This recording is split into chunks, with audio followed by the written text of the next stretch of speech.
This is the air brake test. Yay! Okay, so first I'm going to turn it into accessory. I'm checking to make sure that my gauges go on or are working properly. My ABS light goes on and off, and it did. And then I'm going to start my bus. I'm going to build pressure to 120 psi.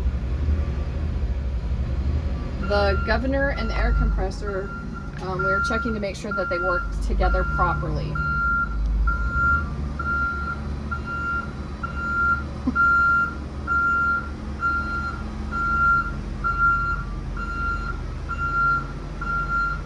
Can you see? Yep.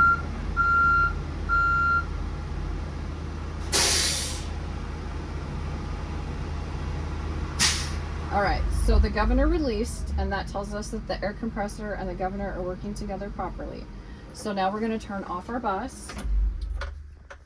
Okay, we're going to turn it back on. Again, we're checking our gauges to make sure that they're doing a sweep, and we're checking our ABS light, make sure it goes on and goes off, which it did.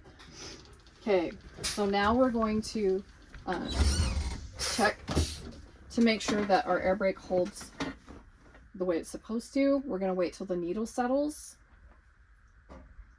which it has, and then we'll just time it for a minute. The longest minute.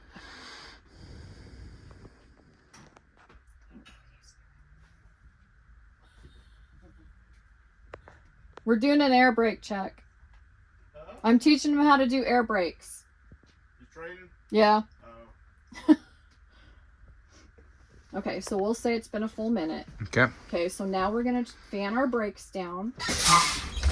We're waiting till 60, around 60 psi. Our audible and visual alarms will sound. Voila. Okay, we're going to continue fanning our brakes down to around 20 to 40 psi, and then our parking brake will engage.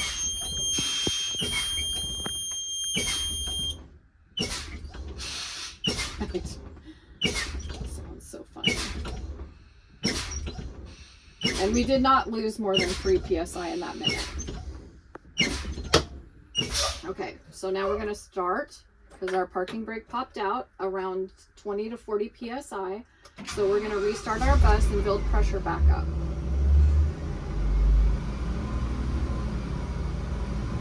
Step on the gas quite a bit.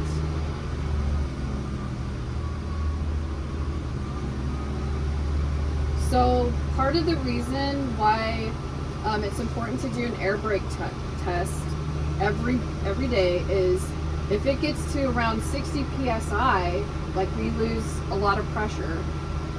Around 60 psi will give us enough time to pull off the road and get into a safe position before we lose our ability to move. And you don't really have to say that for the test. Okay. But you can. Bonus points. Bonus. Plus 20.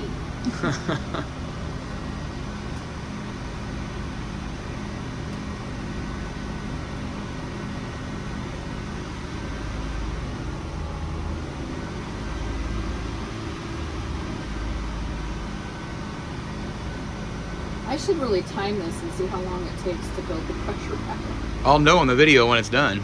Okay, around 60 psi, our audible and visual alarm did go off.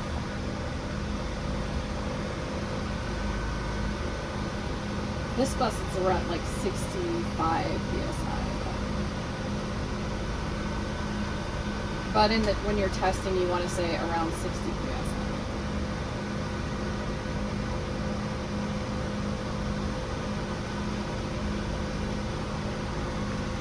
Do you ride the bus when we test? So sometimes I'll go up with you or with the person that's being tested. And in that case, like the last time I took somebody up, I drove because they wanted to study. But usually I have the trainee drive. Yeah, but I mean like during the actual test, are you on the No, bus? I can't. I can't be on the bus. Only the testers can be on the buses. Okay. 120 psi, the governor and the air compressor, or the governor released, and that again tells me that the air compressor and the governor are working together properly. So now I'm going to put it in drive and I'm going to try to pull forward. I'm testing to make sure that the parking brake holds. Okay, so the parking brake held. Now I'm going to put it in, I'm going to release the parking brake and I'm going to pull forward at 5 miles per hour.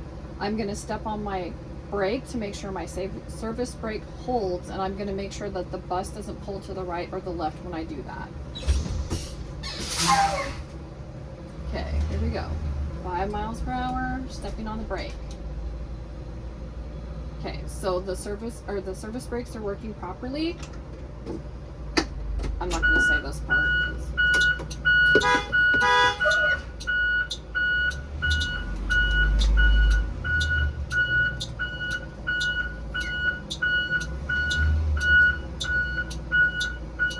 And when you're being tested up at Stratford, you won't be backing up. Okay. They'll just have you go from this to the backing up maneuvers and things. And that completes our air brake test. Nice job. Woo! Thank you.